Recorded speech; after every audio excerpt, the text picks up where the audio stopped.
ये PPT positive thinking versus negative thinking के बारे में है कि पॉजिटिव थिंकिंग क्यों ज़रूरी है।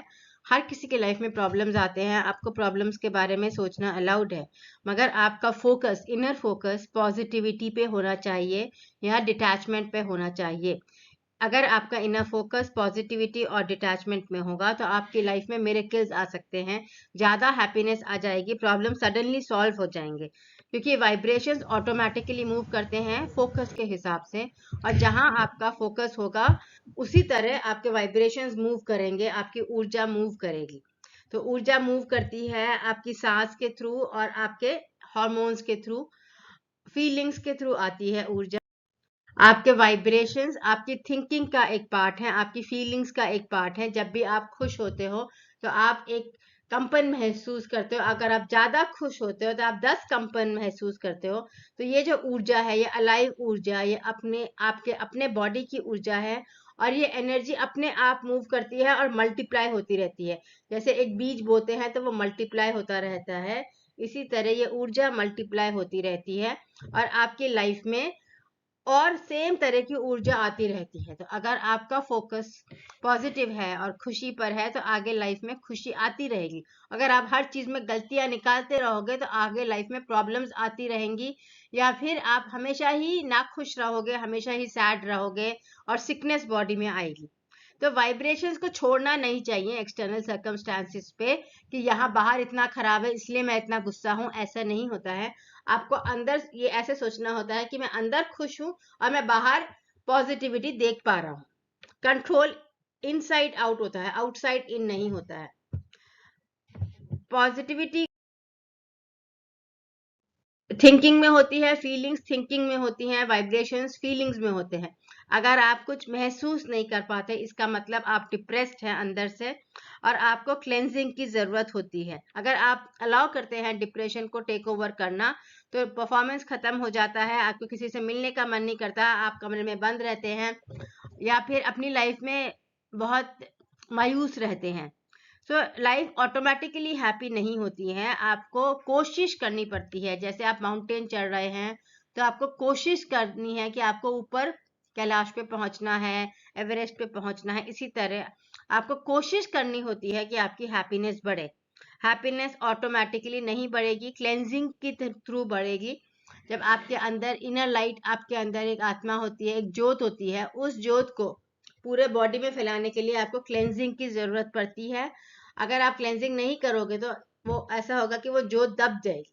जैसे एक दिया है, अगर दिया बाहर से काला हो गया तो वो ज्योत पूरी तरह बाहर नहीं फैल पाएगी। तो आपका बॉडी एक बल्ब के बॉडी की तरह है और वो फिलामेंट ऑफ लाइट आपका सोल है, और वो सोल की लाइट आपके पूरे बॉडी में फैलनी चाहिए, तभी आपकी लाइफ में पॉजिटिविटी आएगी, आपके एनर्जी सर्किट्स क्लीन होंगे। तो क्लेanलीनेस, इनर क्लेanलीनेस सिर्फ नहाने से नहीं आती है, आपको माइंड क्लेंजिंग करनी होती है। जैसे CBT, DBT, ABA, cognitive behaviour therapy, dialectical behaviour therapy, applied behaviour analysis वगैरह से आपको बॉडी क्लेंजिंग, एनर्जी क्लेंजिंग करनी होती है। Chakra meditation, aura cleansing, neuro pathways को क्लियर करना, नेचुरोपैथी, मसाजेस वगैरह से, रेकी, प्राणिक हीलिंग, ये सब एनर्जी क्लेंजिंग होते हैं। एंड सोल हीलिंग होती है जिसमें आप past life therapy, NLP, life between life therapy, reiki, pranic healing, इनमें भी आता है। Colour therapy. So soul healing में माइंड हीलिंग, बॉडी हीलिंग और सोल हीलिंग तीनों आते हैं। तो आप जिस भी स्टेप में आप से शुरू करना चाहते हैं, आप माइंड क्लेंजिंग से शुरू करना चाहते हैं, नेगेटिव थॉट से, तो आप कॉग्निटिव बिहेवियर थेरेपीज में जा सकते हैं, डायलेक्टिकल बिहेवियर थेरेपीज, एबीए, ये सब काम करती हैं। आपका माइंड क्लेंज होता है, आपको ज्यादा शांति मिलती है। फर्दर आप ज्यादा और पीसफुल होना चाहते हैं तो आप बॉडी क्लेंजिंग में जा सकते हैं। और अगर आपकी लाइफ बहुत स्ट्रक महसूस कर रही है और आप जानना चाहते हैं कि आपके पीछे क्या है, क्या रीजंस हैं, तो आप सोल हीलिंग में जा सकते हैं। सोल हीलिंग बहुत डीप हीलिंग है।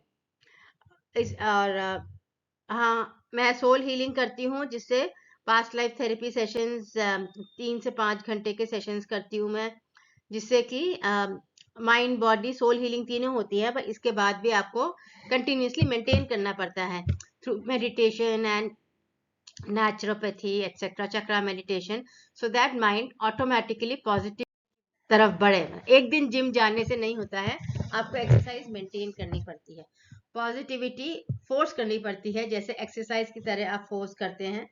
पॉजिटिविटी नेचुरल नहीं है, पॉजिटिविटी अपलिफ्टिंग एनर्जी है, ऊपर जाती हुई एनर्जी है। जैसे आप माउंटेन क्लाइंब कर रहे हैं, पहाड़ चढ़ रहे हैं, वैसी एनर्जी है और इसको फोर्स करना पड़ता है। नेगेटिविटी नेचुरल है, चिंता करना नेचुरल है, क्योंकि ये एनर्जी नीचे जाती है, ग्रेविटेशन इसको पुल करता है, अर्थ का ग्रेविटेशन जो है उसको पुल करता है। तो इसीलिए जिस तरह फ्लाइंग करना मुश्किल है, ऊपर चढ़ना, सीढ़ियां चढ़ना मुश्किल है, उसी तरह पॉजिटिविटी मुश्किल है, नेगेटिविटी आसान है। तो पॉजिटिविटी को आपको फोर्स करना पड़ता है। अगर आप फोर्स नहीं करोगे तो आप सैड ऑटोमेटिकली होते रहोगे, आपकी लाइफ में प्रॉब्लम्स बढ़ते रहेंगे, एंजाइटीज बढ़ती रहेंगी और एक्सटर्नल लेवल पे टेररिज्म और वॉर्स भी होते रहेंगे। ट्रेनिंग पॉजिटिव थिंकिंग में बहुत जरूरी होती है ताकि आगे की लाइफ पॉजिटिव हो। ऑटोमेटिकली आगे की लाइफ पॉजिटिव नहीं होती है, पॉजिटिविटी में ट्रेनिंग स्पेसिफिकली करनी पड़ती है, तभी आगे की लाइफ पॉजिटिव होती है। वाइब्रेशनली पॉजिटिव होना जरूरी होता है खुश रहने के लिए। सिर्फ सक्सेसफुल होने से आप ऑटोमेटिकली खुश नहीं होगे, सिर्फ पॉजिटिव थिंकिंग से आप ऑटोमेटिकली खुश नहीं होगे। थिंकिंग में जो कंपन है, जो फीलिंग्स हैं, वो पॉजिटिव होनी चाहिए। आपके अंदर जो करंट जा रहा है और जो आपकी सांस से जो ऊर्जा निकल रही है बाहर, वो पॉजिटिव होनी चाहिए, तभी आपकी लाइफ में आगे जाके पॉजिटिविटी आएगी। नेगेटिविटी से सैडनेस बढ़ जाएगी, सक्सेस आने के बावजूद भी आप टेंशन में रहोगे, झगड़े करते रहोगे, लाइफ एम्प्टी महसूस करेगी। तो अगर आप अलाउ करोगे नेगेटिविटी को टेक ओवर करना, तो नेगेटिविटी आपको आराम से कंट्रोल कर लेगी और आप अब फंस जाओगे। तो फिर उस कीचड़ में से निकलना बहुत मुश्किल होता है और आपको बहुत एफर्ट करना पड़ता है। तो बचपन से अगर आप ट्रेनिंग लो कि आप वाइब्रेशनली पॉजिटिव हो, अपने बच्चों को ट्रेन कीजिए कि पॉजिटिव एस्पेक्ट्स पे ध्यान दें, अपने अंदर पॉजिटिविटी पे ध्यान दें, तो उनकी लाइफ ईजियर होगी। अगर आप उनको अलाउ कर दोगे नेगेटिव होना, तो उनकी लाइफ बहुत मुश्किल हो जाएगी। पॉजिटिविटी ट्रेन करनी पड़ती है, ऑटो पॉजिटिविटी नहीं आती है। एडल्ट लाइफ में past life therapy, theta healing, reiki, NLP से वाइब्रेशनल पॉजिटिविटी सिग्निफिकेंटली बढ़ जाती है। आप देखते हो कि पिछले लाइफ टाइम से आप कितने दुखी थे, और इसलिए दुखी थे क्योंकि आप बार बार वही गलतियां कर रहे थे, बार बार नेगेटिव हो रहे थे, और आप देखते हो कि हर लाइफ आगे की दुखी होती जाती है क्योंकि आप नेगेटिविटी पे ध्यान दे रहे हो। फॉर एग्जाम्पल, जैसे मेरे क्लाइंट्स आते हैं तो उनकी एक लाइफ, पिछले लाइफ में सपोज उनका एक अब नॉर्मल मिडिल क्लास है, मगर उनको टेंशन होती है, जैसे हाउस वर्क करने में टेंशन होती है, बहुत ज्यादा चिंता होने लग जाती है। तो वो पास्ट लाइफ में देखते हैं कि वो एक चाइल्ड मेड है, बचपन में उनको उठा ले गया और मेड बना दिया, स्लेव बना दिया, उनको सिर्फ हाउस वर्क करना पड़ रहा है, उनका रेप हो रहा है, तो वो बहुत टेंशन में आ जाती है हाउस वर्क करने में, फिर उन्होंने सुसाइड कर लिया। तो इसकी वजह से वो प्रेजेंट लाइफ में टेंशन में है।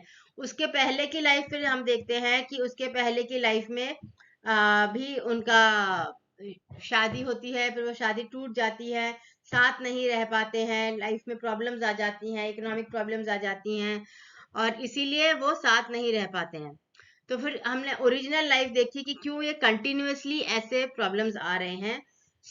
देखा कि ओरिजिनल लाइफ जो मेन प्रॉब्लमेटिक लाइफ थी वो एक विच की लाइफ है, जहां उन्होंने बहुत लोगों के रिश्ते खराब किए हैं, बहुत लोगों से स्लेव वर्क करवाया है, जिसकी वजह से उनके लाइफ में विक्टिम लाइफ्स आ रहे हैं, कंटिन्यूअसली विक्टिम लाइफ्स आ रहे हैं।